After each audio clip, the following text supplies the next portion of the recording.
Fala, meu sócio, como que você está? Espero e desejo que esteja excelente, não bem, mas excelente.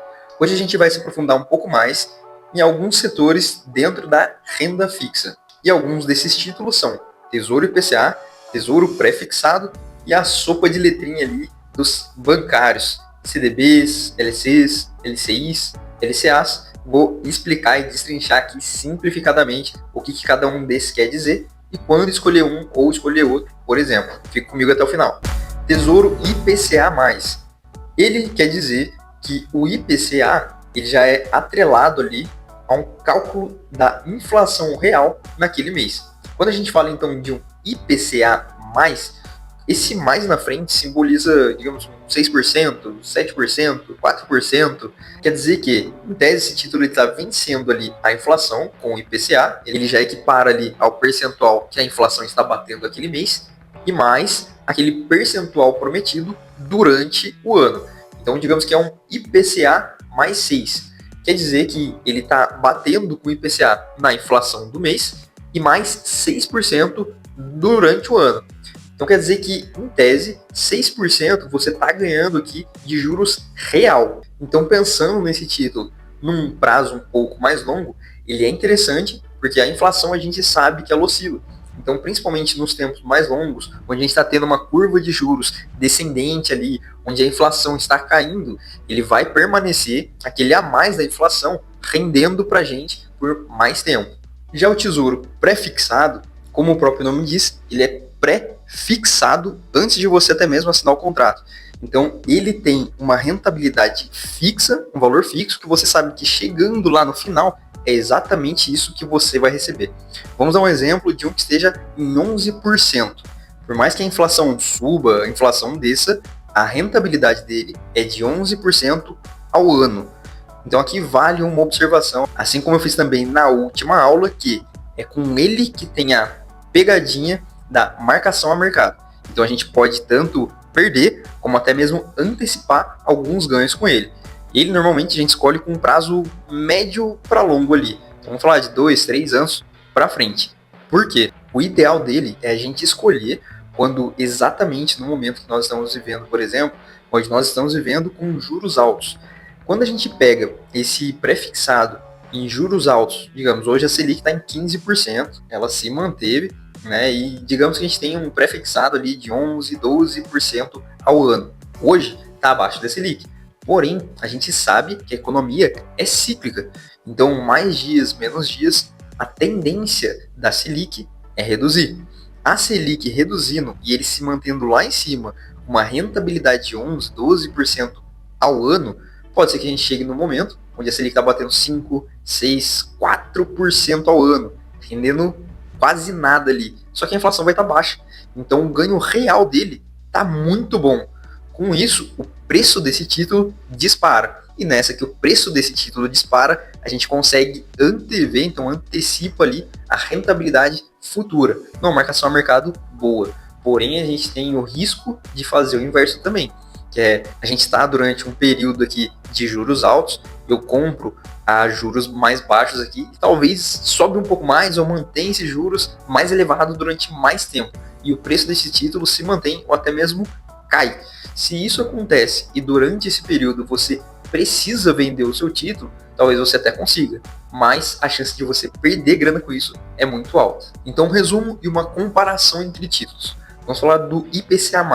Ele a gente está falando em vencer a inflação e levar mais tempo ali com o dinheiro paradinho, digamos assim, né, tendo alguns ganhos reais, não muito altos, mas pelo menos o nosso dinheiro não está desvalorizando com o passar do tempo e estamos ganhando alguma coisinha. Já o pré-fixado, a gente consegue travar ele numa boa taxa, principalmente falando com essa oscilação de juros, e escolhendo num período de juros altos e os juros caindo logo mais, nós temos excelentes oportunidades de excelentes ganhos. Então, ambos fazem parte de uma estratégia bacana relacionada à renda fixa, mas com prazos totalmente diferentes. Agora, além do Tesouro Direto, nós temos a sopa de letrinhas ali de títulos emitidos por bancos e financeiras. Eles são bem parecidos ali na lógica, mas com diferenças importantes. O CDB, por exemplo, é um queridinho, está cada vez mais popular e o significado dele é Certificado de Depósito Bancário.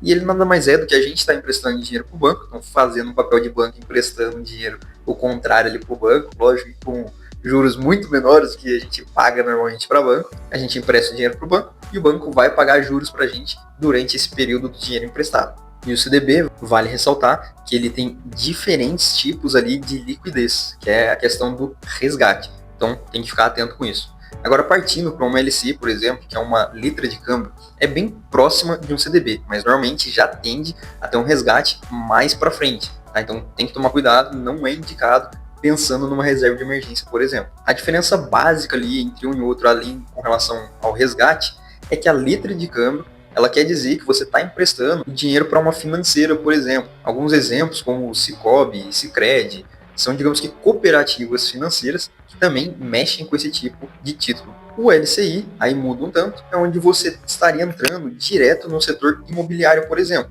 que significa letra de crédito imobiliária. Então você está emprestando o seu dinheiro para financiamentos imobiliários. É isso, sem mais delongas. Observação, ele é isento de imposto de renda para pessoas físicas, isso chama bastante atenção, mas tem que ter uma observação, que às vezes não só por ele ser isento de imposto de renda que quer dizer que você vai economizar uma grana e vai conseguir ganhar mais dinheiro com isso. Acontece, pode acontecer, mas não é 100% desse jeito, tem que estudar bem. E o LCA é a letra de crédito para o agronegócio. Então é como se você estivesse financiando algum negócio dentro do meio agropecuário, também sendo isento de imposto de renda e tendo a sua rentabilidade dentro do acordado no contrato. E desses últimos LCs aí da vida, o LC, como eu comentei para vocês, normalmente o resgate dele, a liquidez dele é um pouco mais longa.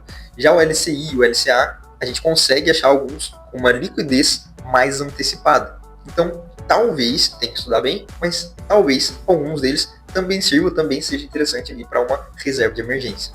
Todos esses têm garantia pelo FGC, Fundo Garantidor de Crédito, de até R$250 mil por CPF e instituição bancária.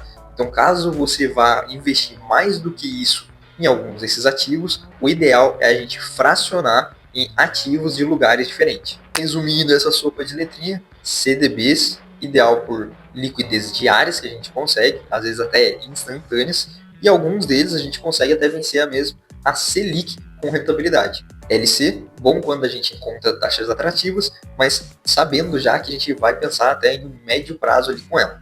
LCI e LCA é legal quando a gente está com um estudo bacana em cima, tem a isenção de imposto de renda, isso é um ponto positivo, pensando então até mais no médio e longo prazo, dependendo, se a gente for até mesmo ficar dentro de algum título do Tesouro, tá? Tem que estudar bem, mas dependendo se a gente for ficar em algum título do Tesouro, onde a gente entende que, com o passar do tempo, o rendimento líquido dele pode superar alguns títulos do Tesouro também. Então, em média, os títulos do Tesouro Nacional, eles têm uma segurança maior por serem garantida a liquidez deles, até mesmo pelo próprio governo, justamente pelo próprio governo. Agora, a gente falar na sopa de letrinha lá, eles estão garantidos pelas instituições, pelo FGC. E até mesmo por conta disso, dependendo, principalmente no prazo mais curto, a gente consegue ver algumas rentabilidades mais interessantes. Então, interessante, principalmente falando de você quando tiver um patrimônio considerável, é até uma diversificação entre esses tipos de títulos. Então, hoje nessa aula, você saiu sabendo daqui como que funcionam esses títulos mais utilizados na questão da renda fixa. Já espero que tenha curtido. Se tiver no grupo, interaja aqui deixando a sua reação aqui embaixo. E se estiver me assistindo no YouTube, já deixa um comentário. Seja positivo ou negativo, com alguma dúvida que eu possa estar trazendo também de conteúdo para você nos próximos vídeos.